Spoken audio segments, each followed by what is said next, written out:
summer of 2009, an 18-year-old girl loaded up the family minivan and shut the trunk. Then she squeezed into the back seat, beside boxes of dorm room decorations and school supplies. Up front, her parents buckled in, and her dad made a lame joke about being aboard the College Express. But before they made the journey from their home in the New York suburbs to a New England college town, they had to make a stop. They drove down a cul-de-sac where the girl had spent so much time as a teenager and stopped at a small white house halfway down the street.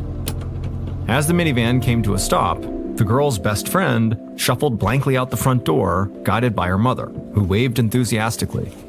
The girl got out of the van and went to hug her friend, who just stared at the ground vacantly. The girl reminded her friend that she was off to college now, but she'd be back for Thanksgiving and they'd watch movies together like old times. But the friend just gazed down at the sidewalk, hollow and distant, almost like a ghost. The girl wanted to shake her friend and just tell her to snap out of it, but just the thought of that made her want to cry because she knew that would do no good. Not that long ago, her friend had been on track to be valedictorian of their class, and she had a potentially bright future as a ballet dancer. The girls had planned to go to college together, but now the girl would be going alone. And the next time she came home, she didn't know how much of her best friend would be left.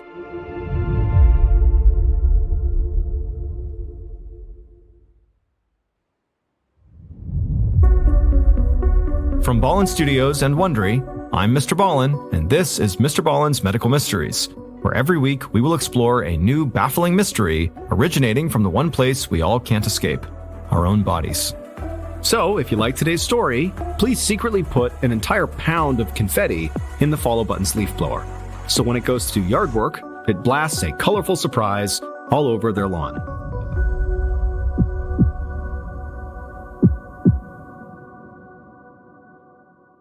This episode is called Stage Fright. In the spring of 2007, 16-year-old Lily Kim sat in her school's auditorium watching the annual talent show. She clapped when the lights came up on her friend Joy Summers, who was dressed in a white tutu. Lily turned to Joy's mom, Frances, who was sitting beside her and beaming with pride. Joy was a classically trained dancer. She'd been performing her entire life, and Lily had almost always been in the audience, cheering on her best friend. She loved watching Joy perform, and she knew that Joy loved being on stage. When the music started, it was like Joy came to life. Lily sat on the edge of her chair, watching Joy turn pirouette after pirouette, then leap into a graceful midair split. The whole audience broke into applause, even though the music was still playing. Lily watched excitedly as her friend moved towards the lip of the stage, preparing for her biggest move of the whole performance. But right as Joy was about to rise up on the tips of her toes to begin this maneuver, she seemed to just freeze. It was like Joy was suddenly suspended, like time had stopped on stage. Lily leaned forward, searching her friend's face for some sign of what was going on. But Joy just stood there, flat-footed, looking at the floor like she couldn't remember how she got on stage in the first place. Lily and Joy's mom exchanged worried glances. Over the past few years, Joy had frozen up like this a few other times. She just suddenly stopped whatever she was doing and stared off blankly into space. But it had never happened while she was performing on stage. Lily felt so bad she was about to jump out of her seat and run to her friend, but before she could, Joy's mother had already gotten up and begun moving down the row of seats towards the center aisle. Lily started to hear the murmurs filling the auditorium over Joy's music, which was still playing.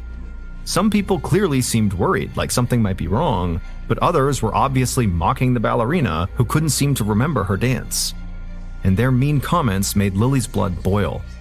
Lily watched helplessly as Joy's mother walked up the aisle to the edge of the stage where Joy still stood, motionless. Frances began tapping Joy's foot until Joy finally looked down at her and seemed to snap out of whatever had made her freeze. When she did, a mixture of applause and laughter filled the auditorium as Frances pointed her daughter toward the side curtains, and Joy quickly hurried off stage. A few days later, Lily sat next to Joy in history class, taking notes as their teacher peppered the students with questions. Lily was a bit nervous. Normally, she and Joy studied history together, and Lily could rely on her friend to figure out the more challenging parts of the lesson. But after what had happened at the talent show, Joy had not been in the mood to get together. And now it seemed like Joy wasn't paying any attention at all. Normally, she would closely follow along and raise her hand to answer questions. But now, She was just sitting there, staring blankly, like she was totally zoned out. And then when the teacher actually called on Joy to read a passage from the textbook, Joy just sat there saying nothing. Lily could see her friend was having another freezing spell, and so quickly she reached over and tapped Joy on the shoulder, trying to shake her out of it the same way Joy's mom had done at the talent show.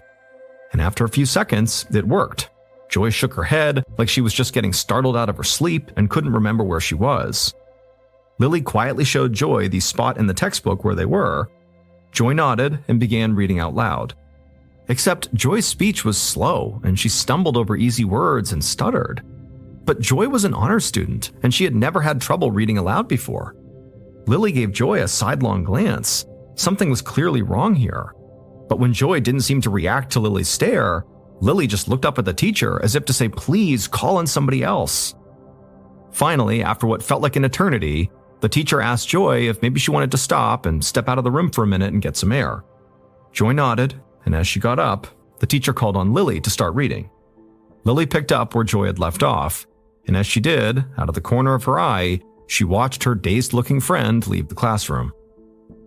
Joy didn't return for the last 15 minutes of class. So when class ended, Lily packed up Joy's belongings and went to go find her. Lily left the classroom and walked down the locker-lined hallway, but didn't see Joy anywhere.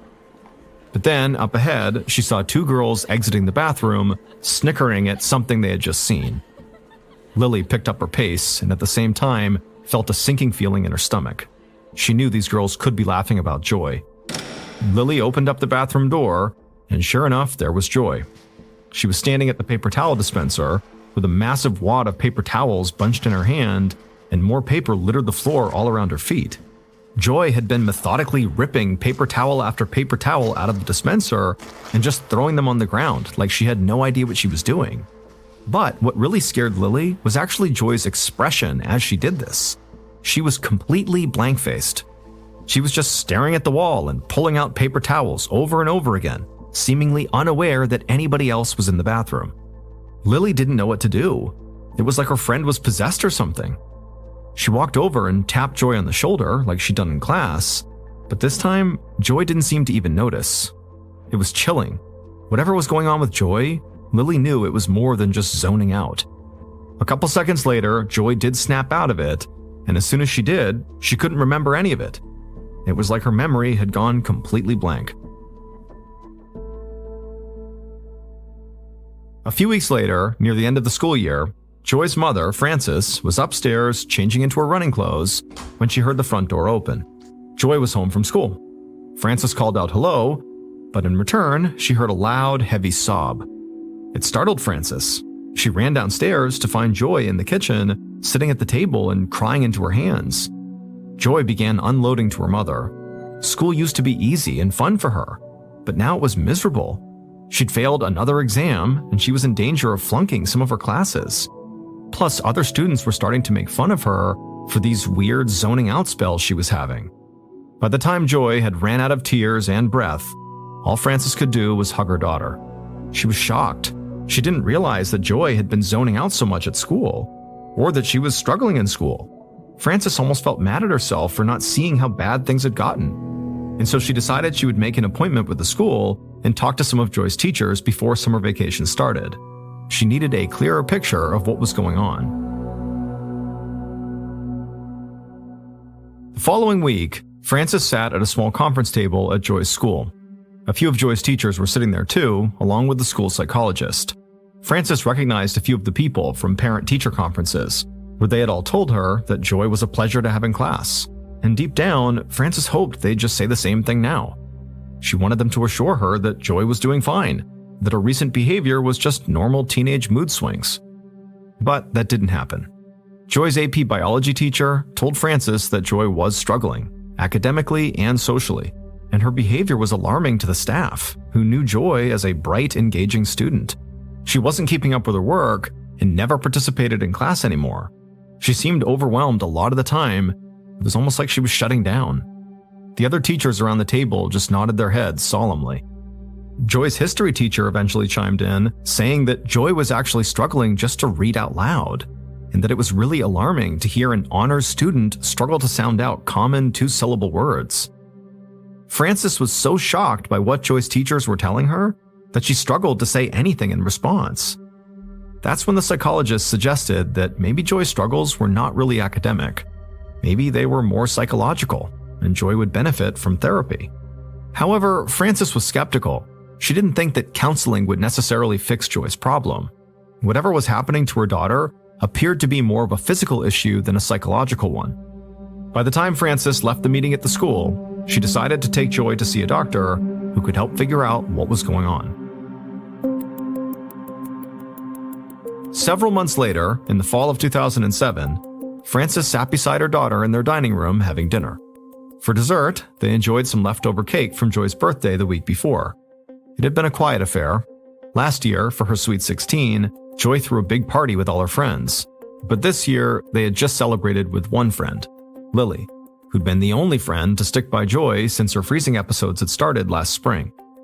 After Frances had had that meeting with Joy's teachers, she had taken her daughter to see a doctor. Specifically, she had taken her to a psychoneurologist, which is a doctor who specializes in the relationship between the physical state of the brain and how it affects human behavior. And that doctor, to start with, had given Joy a standard test to measure intellectual ability. And the results were surprising.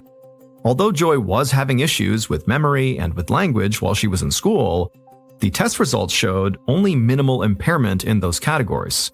So the mother and daughter had gone home without any real answers. But the psychoneurologist reassured them that it did not seem like Joy was dealing with anything really dangerous, such as brain cancer. However, over the course of that summer, Joy's behavior had grown even stranger. Her staring spells had gotten longer, and they were happening more frequently, and she developed an even more disruptive behavior: uncontrollable laughter. Joy would just start laughing out loud for no reason, and she would have no idea what triggered it. And then one evening, after Frances came home from a workout class, she found Joy in the kitchen, and she just looked different. It took Frances a moment to realize why. The right side of her daughter's face was drooping, like she'd lost all muscle control on that side of her face. Frances knew that a drooping face is a telltale sign of a stroke, and so immediately she brought Joy to the hospital, but a stroke was ruled out. And in fact, other than her daughter's droopy face, she really had nothing else wrong with her. And so between her daughter's concerning behavior, downward spiraling self-esteem, and social struggles, Frances had decided to pull Joy out of school before the fall term started. Now, Frances knew she would have to homeschool Joy now that she was out of school, and so she anticipated teaching Joy some of her advanced courses. But Joy's intellectual struggles had grown so severe that she could barely even handle a remedial course load. And so the bright, vivacious girl with a bright future who'd taken the dance stage just a few months earlier was nowhere to be seen. And now, sitting at the dinner table, it made Frances unbelievably sad to watch her daughter push her leftover birthday cake around her plate with the right side of her face completely slack. It always looked like she was frowning now, which Frances knew mirrored the way Joy very likely felt. But just then, Joy suddenly dropped her fork and sat upright. She whipped around and scanned the room like she was expecting to see someone. Before Frances could ask what was wrong, Joy started talking. But not to her. Joy wasn't even looking in her mother's direction. Instead, Joy was basically staring at the wall, having some sort of heated discussion with some imaginary person in the corner who apparently was making fun of her. Frances didn't know if she was witnessing a mental breakdown or some kind of a seizure, but she knew Joy's problems were now too extreme for her to manage. Her daughter was in urgent need of help, and so Frances raced to call an ambulance.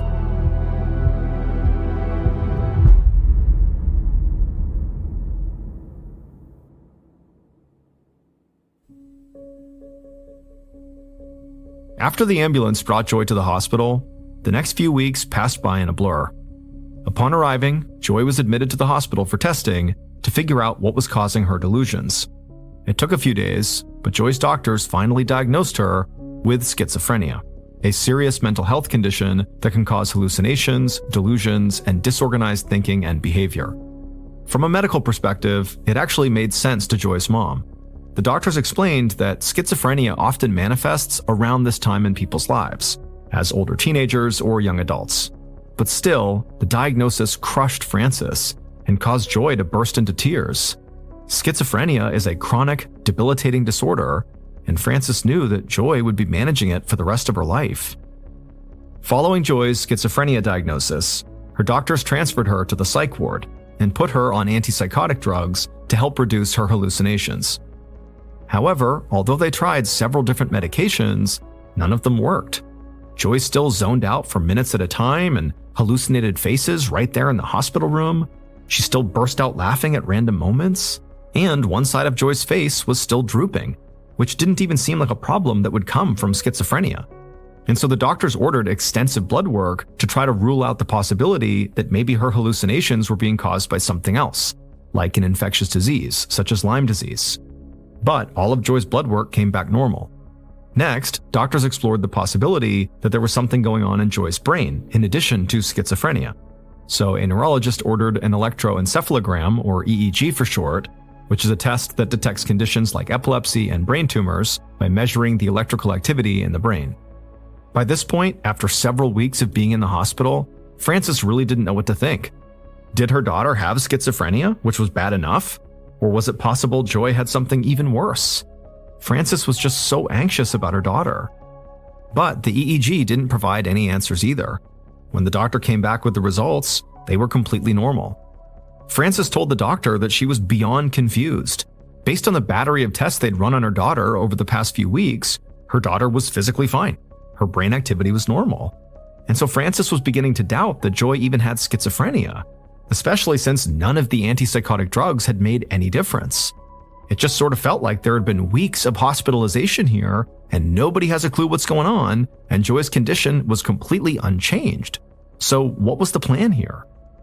The doctor nodded sympathetically to Frances, but then told Frances that the plan was they were going to commit Joy to the hospital indefinitely, until they could figure out what was actually going on. Instinctively, Frances stepped in front of her daughter. It was like something had snapped inside of Frances. There was just no way she was going to let her daughter just languish here indefinitely. And so she told the doctor no, and then turned to Joy, who looked terrified, and she assured her daughter that nobody was keeping her in a psych ward against her will. The doctor's face was stern as she asked Frances to reconsider, but Frances put her foot down. If they didn't have answers by the end of this week, she was taking Joy back home. About 6 months later, in May of 2008, Frances finished setting the table for dinner. Joy was already seated, staring at the dining room wall. Frances fixed Joy a plate of food and slid it over to her daughter, knowing that Joy very likely wouldn't even eat a single bite. Joy was in one of her freezing spells that seemed to go on forever these days. Over the last 6 months that Joy had been home from the hospital, her condition had not improved. But Joy was lucky to be home at all. A week after Frances had rejected that doctor's advice, she'd found out that the doctor was planning to take Joy's case to probate court to try to force Joy to remain in the psych ward. Frances had to bring a lawyer to the hospital to get the doctor to back down. The entire incident still made Frances sick to think about. And Frances was especially angry because the hospital doctors never even agreed on what was actually wrong with Joy. Her neurologist believed it was a psychiatric issue, even though the schizophrenia medication hadn't helped. And the psychiatrist thought her problem was neurological, even though there didn't seem to be any physical issues with her brain. It broke Frances's heart to see her daughter like this. Joy had once had such a bright future, and now she was listless and often hopeless. Sometimes her old friend Lily would come over and the girls would watch a movie together, but Lily always left the house looking very sad. Frances knew her daughter needed more medical help, but she really didn't know where to turn. A few weeks earlier, she'd taken Joy to a different medical center where neurologists had performed more tests, including extensive testing for epilepsy. They thought Joy's freezing spells might actually be seizures. But Joy didn't have any freezing spells while they were at the medical center, so the doctors weren't able to monitor and diagnose them. They did take images of her brain with an MRI machine, but it came back normal. It had been another disappointing trip. And so now, Frances felt like they were back to the drawing board. She took a bite of dinner and watched her daughter, who seemed off in her own world. Frances was desperate to understand what was going on with Joy, but an answer seemed further off than ever. More than a year later, in August of 2009, Dr. Kian Farsi sat in his examination room across from Frances and also Joy, who was now 19 years old. Dr. Farsi was a neurologist at a hospital in New York City. and he specialized in tricky diseases that other doctors couldn't figure out. And he had to admit, whatever was going on with Joy definitely fit the bill. As Dr. Farsi talked to Frances about her daughter's baffling condition, he kept glancing up at Joy's face. It was drooping on one side, a symptom that had started after her freezing spells had begun. And while the freezing spells had sort of become the thing Joy and her mother most focused on when talking about her symptoms, to Dr. Farsi, the symptom that stood out the most and likely was the most consequential was actually the drooping face. And so Dr. Farsi asked Frances and Joy if anybody else in their family suffered from schizophrenia or another mental illness. And Frances said no, which confirmed Dr. Farsi's suspicion. He told Frances and Joy that Joy's quick deterioration was uncommon for patients with schizophrenia. Also, facial drooping is uncommon in schizophrenics. To him, facial drooping was evidence that Joy's problems were physical, not a sign of mental illness. Frances frowned and shook her head. She told Dr. Farsi that Joy had already been given an MRI and an EEG, and neither showed that there was anything wrong with her brain physically. The doctor knew this, but told Frances he had a theory. He thought that Joy may have suffered neurological damage that causes a particular kind of inflammation in her brain. EEGs and MRIs would not necessarily pick up on this kind of inflammation, and so he wanted to run some tests on a bit of Joy's brain tissue. To do this, he would need to perform a surgical procedure known as a biopsy to collect a tissue sample from Joy's brain. Frances winced at the idea of somebody removing a bit of her daughter's brain, and she told the doctor that she was very reluctant to subject her daughter to more procedures. But if he really thought this biopsy could lead to answers, she was willing to trust him. A few weeks later, the results of Joy's brain biopsy came back, and finally, Frances and her daughter had some answers. Dr. Farsi was relieved to see that his hunch had been right, though the diagnosis was still frightening. The lab had tested Joy's brain tissue for numerous rare autoimmune diseases, and the results had come back positive for one that was extremely rare, even by Dr. Farsi's standards. Joy had an extremely rare autoimmune disease called GAD autoantibody syndrome, a condition where antibodies that usually protect the brain begin attacking it instead.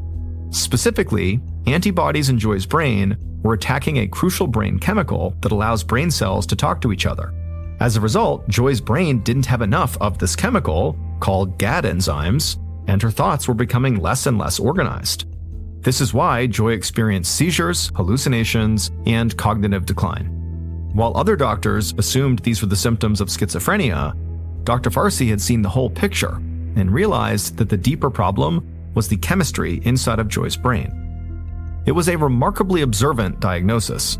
Joy's previous doctors probably did not think to even test her for GAD autoantibody syndrome because Joy was a very special case. She was the first documented patient to have the disease present as a mental illness. Dr. Farsi told Frances that he wondered if there were more patients like Joy out there who were diagnosed with conditions such as schizophrenia, but were actually suffering from GAD autoantibody syndrome. But for the moment, Joy was the first. After Dr. Farsi cracked Joy's case, he found at least 5 other cases that were similar to hers. The medical community still doesn't know what causes GAD autoantibody syndrome, but Joy's biopsy revealed that her brain had been under attack for years. Many of the nerve cells in her brain had been damaged. Unfortunately, the damage to those nerve cells was irreversible. However, Dr. Farsi was able to put Joy on medicine to bring down the inflammation in her brain. He also had her undergo a procedure in which he replaced her plasma with saline to clear her blood of harmful antibodies. And after these measures were in place, Joy did begin to improve. She became more communicative and experienced fewer hallucinations. While she'll never regain the cognitive function she lost, Dr. Farsi's treatment plan has kept her from further decline and saved her from what he called a death sentence while still alive. For several years following Dr. Farsi's treatment, we know that Joy lived with her mother and worked on regaining a sense of normalcy. However, we don't know if she ever finished high school or was able to ever live independently.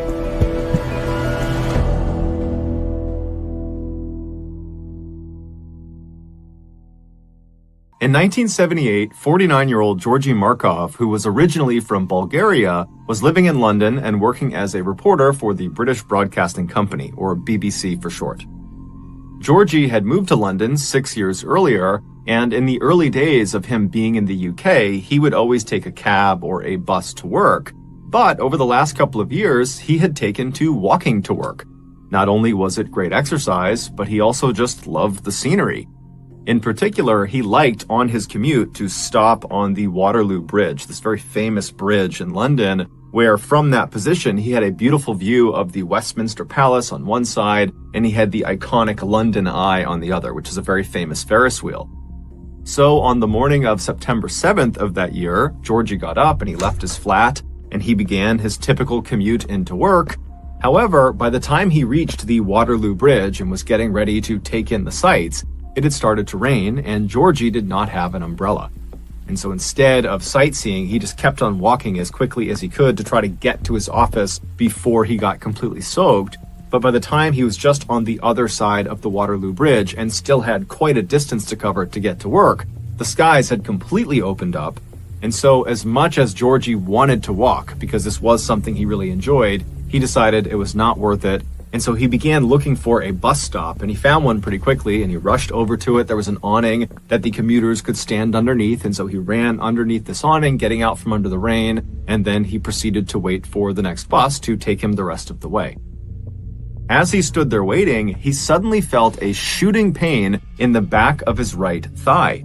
And instinctively, without even knowing what it was, he just reached down and grabbed his leg, but he couldn't feel anything. And then he tried to kind of look around and look down at his leg, but it was just too crowded around him, so he really couldn't do it.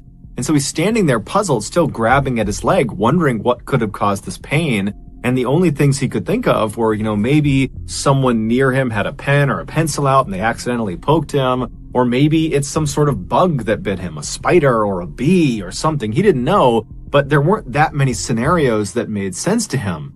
But before he could spend very much time dwelling on what had caused this, the bus arrived and Georgie turned around, he hopped on board, and by the time the bus pulled up in front of his office building and he had gone through the doors of the BBC, Georgie had effectively forgotten about this pain in his leg. But when he got up to his actual desk and sat down on his chair, when the underside of his thigh made contact with his chair, it sent that shooting pain into his leg, and immediately he noticed it. It was almost like he had a splinter stuck in the back of his thigh, and by pressing it down on the seat, it was driving that splinter deeper into his leg. And so Georgie stood up immediately, and he's grabbing at the back of his leg, and he's kind of craning his head to look down at the back of his leg, but, he doesn't see anything there. And so he's standing there wondering what he should do. He's got a really busy day ahead of him, and he's thinking, should I maybe go to the bathroom and see what this is? But then he tells himself, you're overthinking it. This has got to be something minor. I need to get to work. And so he sat back down in his chair, being very careful with his right leg when he placed it down so as not to press too hard on the spot that hurt. And then he just got to work. And over the course of several hours, even though he knew there was kind of a dull, aching pain in the back of his leg, he mostly forgot about it. He was just doing his job. But by the second half of the day, in the early afternoon, the pain in his leg had become so excruciating that Georgie was literally gritting his teeth and sweating profusely in order to try to ignore the pain. But at some point, it just became too much. He couldn't focus on work, and so he stood up, he left his desk, and he walked down the hall, and he went into the single-stall bathroom. And once he went inside and he shut the door behind him, he pulled his pants down and turned around and looked in the mirror to use the reflection to look at the back of his leg. And right away, there was a little bit of a relief there, because what he saw was a little bit of redness, a little bit of swelling, but nothing significant. It looked very much like someone must have hit him with a pencil by accident, or maybe it was a bee sting or a spider bite or something, but whatever it was definitely minor, at least in Georgie's mind. And so he pulls his pants back up, he tucks his shirt back in, he leaves the bathroom and goes back to his desk. And then he sits down, and despite this intense pain in his leg, he's convinced himself it's no big deal, and so he just kind of grits his way through the rest of his workday. When he finally got home again and walked through the door, Georgie's wife looked at him and was like, "What's wrong with you?" He was so pale, he was sweating profusely, he looked awful. And so he told her about what had happened with his leg, and he was still trying to kind of write it off. But she told him, "Georgie, you are sick, there's something wrong, we have to go to the hospital right now." And so at this point, Georgie was miserable, and so he agreed to go. And so the pair, they made their way over to the emergency room at the hospital. They go inside, and a doctor pulled Georgie into an exam room and said, okay, tell me what's going on. Why are you here? And Georgie would explain how in his morning commute, he had stopped at this bus stop and then felt this shooting pain. And then he told the doctor, I'm pretty convinced this is someone who might have accidentally jabbed me with a pen or a pencil, or it's a bug bite, a spider bite. I don't know what it is, but I'm convinced it's something minor. And so the doctor, he hears this, and he asks Georgie to stand up, pull his pants down so the doctor can get a look at the site. And so Georgie does. He gets up, he drops his pants, and then as the doctor bends down and begins looking at the back of his thigh, Georgie kind of turns around and looks down, and he's shocked at what he sees. Even though he does not have a full view of the back of his leg, it's obvious that the swelling and redness on the back of his leg has grown exponentially. It looks totally horrible. And so after a couple of minutes of the doctor looking at the back of his leg, the doctor stands up and looks puzzled and tells Georgie, hold on a minute, I need somebody else to get a look at this. And so the doctor goes out into the main hall. He comes back with another doctor, and that doctor comes over, he bends down, and he looks at the back of Georgie's leg as well. And after the two of them kind of talk to each other and they're looking at the back of his leg, they stand up and they walk around and they're facing Georgie now, and they say, okay, this is going to sound totally weird, but when you were at the bus stop, before you felt the pain in your leg, was anyone around you holding a snake or a reptile? I know that sounds crazy, but the mark on the back of your leg looks exactly like a venomous bite.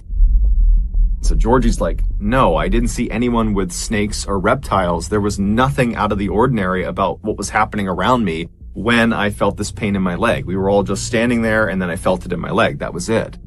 And so the doctors would tell Georgie that, they didn't really know what was going on with his leg. And so the best thing to do here is just to admit him to the hospital and monitor him and, try to run some tests on him and try to make him comfortable. And so that night, Georgie was admitted to the hospital. He was set up in his own hospital room. And right away, the nurses and doctors began administering different combinations of medicines and treatments to try to lower the swelling and the pain in his leg. But it just seemed like nothing was working. And so all night, his condition seemed to get worse, not better. And then the next day, when he woke up, his leg was much, much worse. It was extremely swollen. It almost looked like a balloon that had been completely filled. It was very red. And Georgie himself was also beginning to lose touch with reality. He had become convinced that someone had tried to kill him, and that was why he was so sick. And this delusion of his got so extreme that he was afraid of his doctors and nurses. And so it became a big challenge trying to help him because he was effectively fighting them off. By the next day, Georgie's condition overall had become critical. He was very clearly on the brink of death, and his mind was effectively gone. But the doctors and the nurses really had no idea what was going on with him, and so there was nothing they could do to help him. And then on the last day he was in the hospital, the third day, Georgie would die. His body just shut down. Given the strangeness of Georgie's death, his body was sent for an autopsy to try to figure out what had caused that leg pain, because that seemed to be the trigger that ultimately killed him. And sure enough, during the autopsy, the coroner made a surprising discovery. Buried in the back of his right leg, right underneath the site that was where he felt the pain, was this little piece of metal. It was so small, the coroner actually almost didn't see it. But when he did see it, he put it under the microscope, and what he saw was this obviously man-made metallic disc that had these two small reservoirs drilled into it. And so they sent this disc off for further testing, and what they discovered was there was ricin residue inside of those two reservoirs. Ricin is an extremely powerful poison. It is more lethal than cyanide, and it has no antidote. And the symptoms of ricin poisoning often look like the symptoms of other diseases or illnesses, and so it's very difficult to diagnose. And so as a result of these factors, ricin is a very popular poison for assassinations. And the belief is that that is exactly what happened to Georgie. He was assassinated. But to this day, we don't actually know who assassinated him. However, the running theory is that Georgie, who was a reporter for the BBC, he covered politics, and he often spoke very critically about the Soviet Union. And so this theory goes that the Soviet Union's intelligence agency, known as the KGB, they assassinated Georgi for what he was writing about. Adding credence to this theory, a former KGB officer named Oleg Kaligan, who was exiled to the United States in 1991, he claimed that he oversaw the assassination program that targeted Georgy Markov. He said what they did is they put this little tiny disc, that metal disc with the ricin inside of it, they put that at the tip of an umbrella, and they made sure the disc itself was fairly sharp. And then the KGB assassin with this umbrella simply followed Georgy on his typical morning commute, and then when he stopped at that bus stop, the assassin jabbed him in the back of the leg and then faded into the crowd. According to Oleg, those little metallic discs that had the ricin inside of them, they were actually covered with a thin layer of wax, and only when this disc had been placed inside of the target's body would their body heat melt that wax layer off, exposing the poison, and then their target would die several days later, as Georgy did. However, Oleg's story, despite being as compelling as it was, didn't have any hard proof to back it up. And so to this day, there has been no one officially charged with Georgy Markov's murder.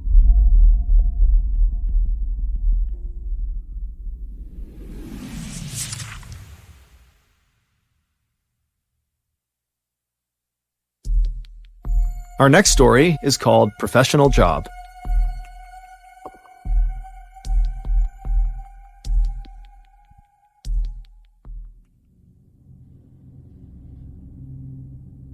In 2000, Mary Lou Morris was a 48-year-old loan officer at a Chase Bank in Houston, Texas.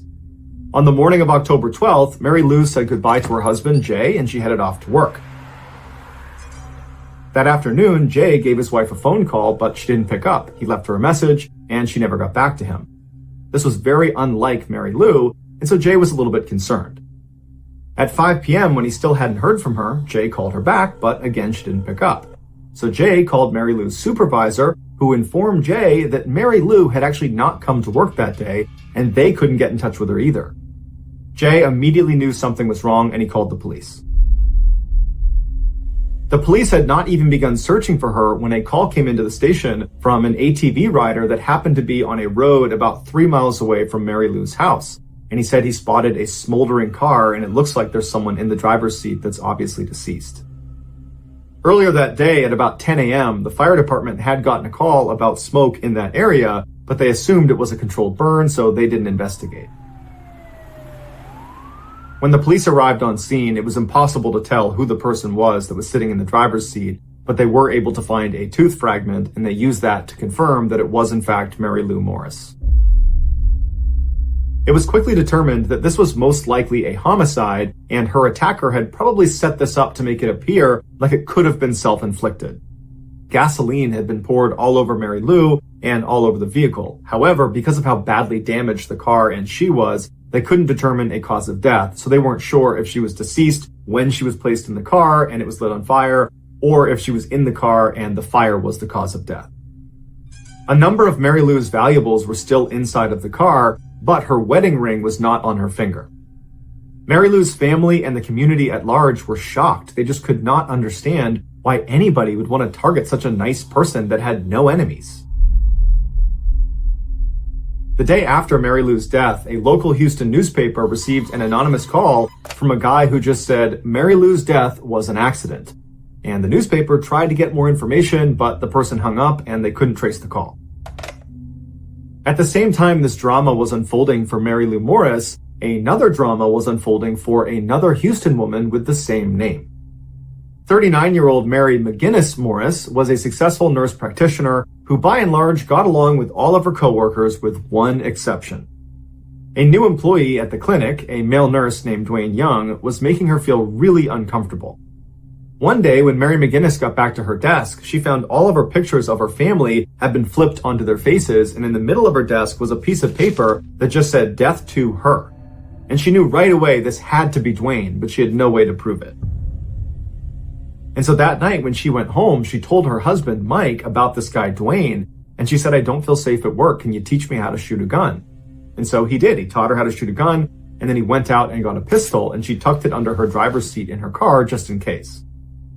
On October 16th, so 4 days after Mary Lou Morris was found dead, and 3 days after that anonymous phone call to the newspaper, Mary McGinnis Morris was at a drugstore after work. And as soon as she went inside, she noticed there was this strange man on the other side of the store that was just watching her. She called her best friend Lori to tell her that there was this strange guy and wanted to know what to do.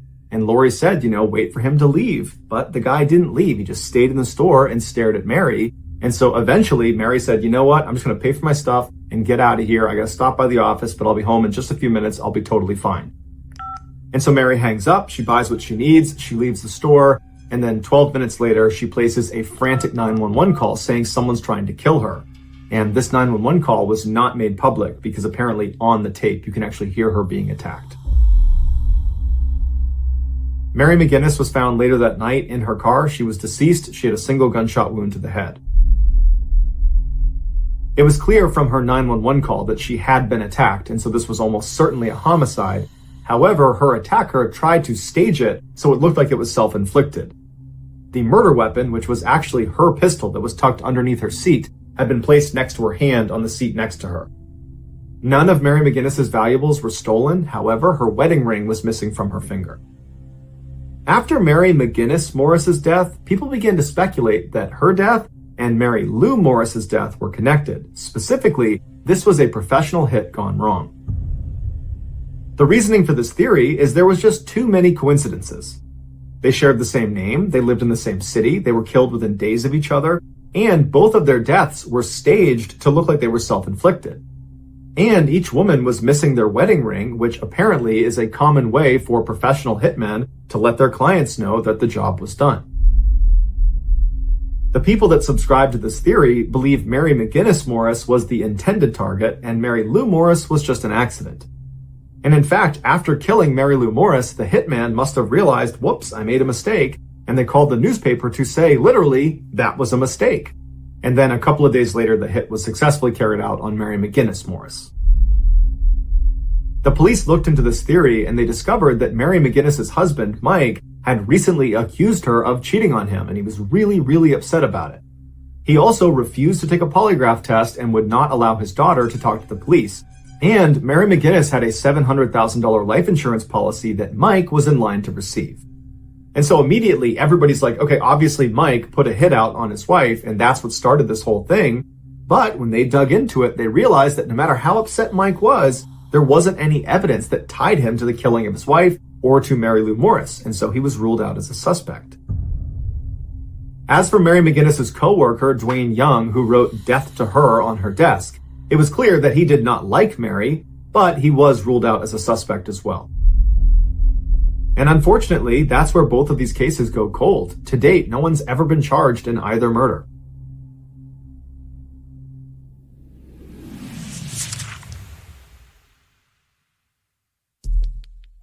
The next and final story of today's episode is called Dispatch.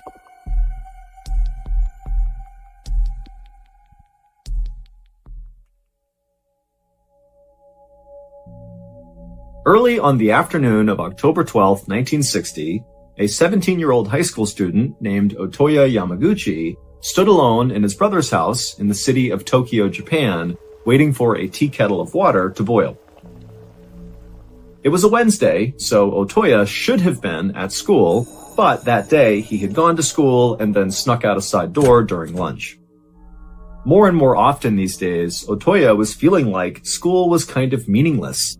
It was hard for him to sit in history class and watch all of his classmates diligently take notes when, in Otoya's mind, he felt like all the real history was happening outside of the classroom. Just then, the kettle on the stove began to whistle, which meant the water was boiling, and so Otoya grabbed the kettle, he took it off the burner, and he poured it over a tea bag in a cup. And as Otoya began to stir his tea, he began to go over what he was going to do later that day. It was undeniable that Otoya had a very difficult afternoon in store.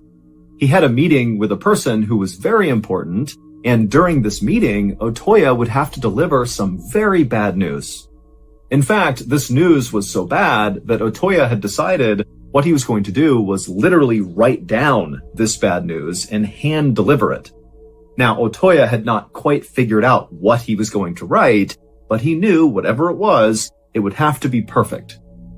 For months now, Otoya had been trying to articulate this bad news that was really weighing heavily on him to his peers and to adults and to anybody who would listen, but nobody took Otoya seriously. Adults would look at Otoya and think, oh, that's just some kid. What he's talking about can't be serious. And when Otoya would talk to classmates, they would just kind of laugh at him. Otoya frowned and he looked out the window and he thought to himself, maybe this whole time I've been coming off as too angry when I talk about this bad news. Maybe I need to change the way I talk about it to sound more sincere. And as Otoya was thinking about this, he suddenly thought, oh my goodness, I know exactly what to write. And so Otoya abandoned his tea and ran over to his brother's desk. He grabbed a piece of paper and a pen and he started writing. Over the last year, Otoya had felt like he had really grown up and really started to find his true self. He had been raised in a very strict household. His father was a colonel in the Japanese military, and he expected Otoya to be obedient and polite, and so that was what Otoya had done. But a couple of years earlier, Otoya had managed to secure a spot in a high school in Tokyo, far from where he had grown up, far from his father, and Otoya was really excited. He felt like going to this high school in Tokyo would finally allow him to kind of get out from under his dad's strict authoritarian rule. And his father had let him go to the high school in Tokyo, but after only a couple of weeks, it turned out Otoya's father had decided, nope, I don't want you to go there, and he had insisted that Otoya come back home and go to a Catholic school closer to their hometown. And it was at this point that Otoya, for the first time really in his whole life, he decided to push back against his dad.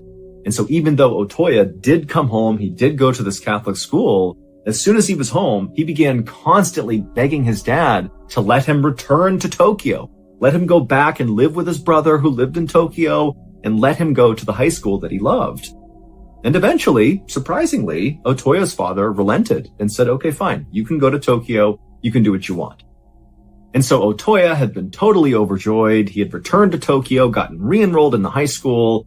But after only a couple of months, Otoya had kind of lost interest in the school, and instead his focus had now shifted to politics. Otoya's brother, who Otoya lived with in Tokyo, was very into politics, and he was always taking Otoya to speeches and rallies, and very quickly Otoya had gotten into it. And eventually, Otoya began to think that his purpose in life was in politics, and he just didn't like the idea of having to wait until he graduated from high school to pursue that career ambition. But when Otoya brought these ambitions up to anyone who would listen, no one took him seriously. They looked at him as a skinny, scrawny, kind of meek little guy who was not going to make a difference in the world. But Otoya begged to differ.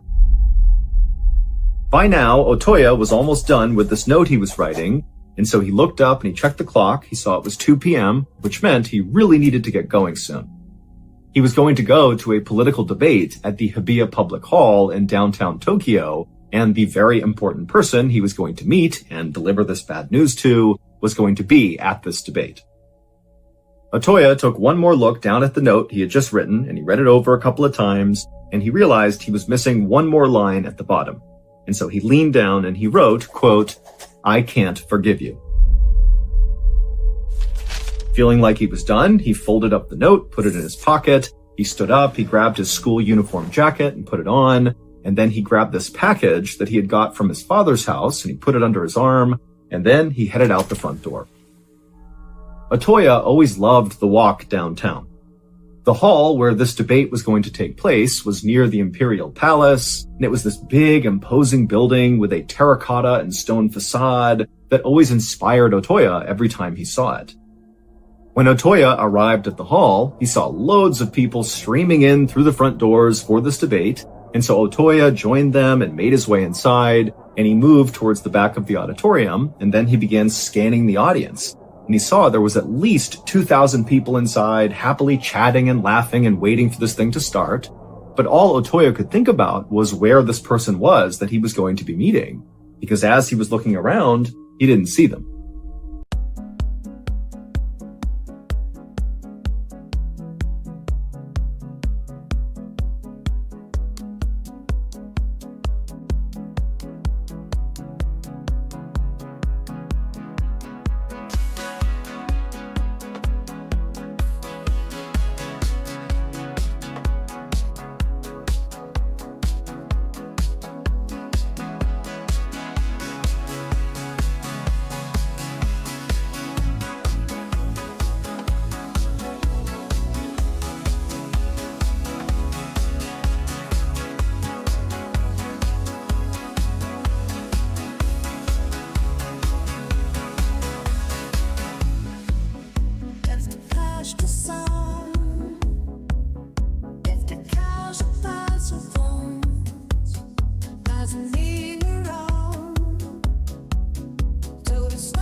At around 2:45 p.m., the moderator of this debate walked up onto the stage down in front. He went to the podium, he grabbed the mic, and he began telling the audience to take their seats and to be quiet, and then he began to explain the rules for this debate. Otoya at this point was really only half listening because he was still looking all around the inside of this hall for this person he was going to meet. Where are they? They're not here. 15 minutes later, at around 3 p.m., the moderator left the podium and a new speaker came out on stage. He was a politician named Inajiro Asanuma, and he was the chairman of the Japan Socialist Party. But when he began to speak and all the thousands of people in attendance leaned in to listen, Otoya was totally not listening because he could now see the person he was going to meet had arrived.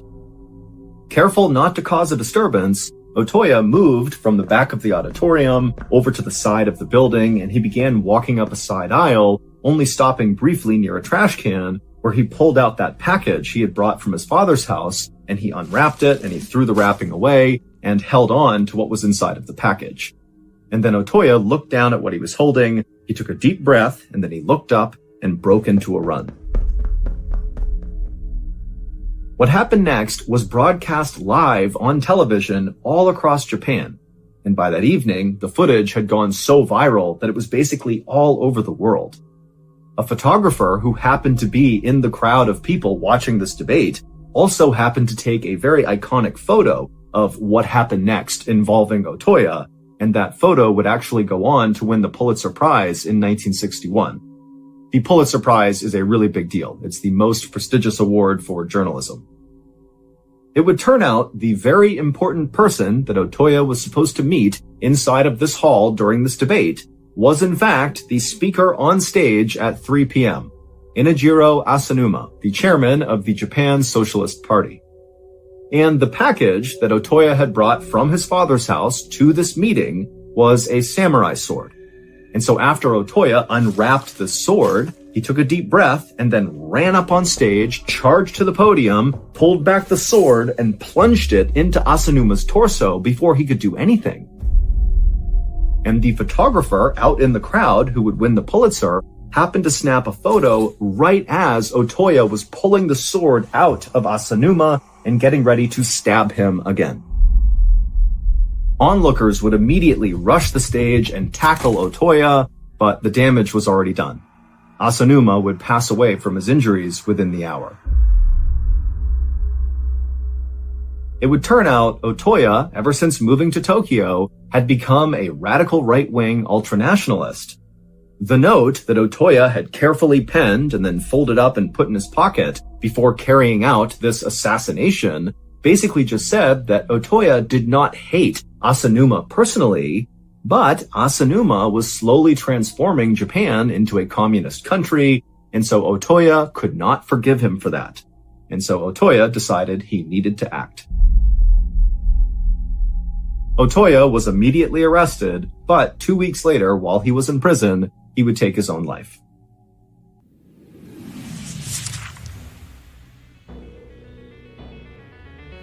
Thank you for listening to the MrBallen Podcast. If you enjoyed today's stories and you're looking for more bone-chilling content, be sure to check out all of our other studios podcasts, Mr. Ballen's Medical Mysteries, Bedtime Stories, and Runful. Just search for Ballen Studios wherever you get your podcasts. If you want to watch hundreds more stories like the ones you heard today, head to our YouTube channel, which is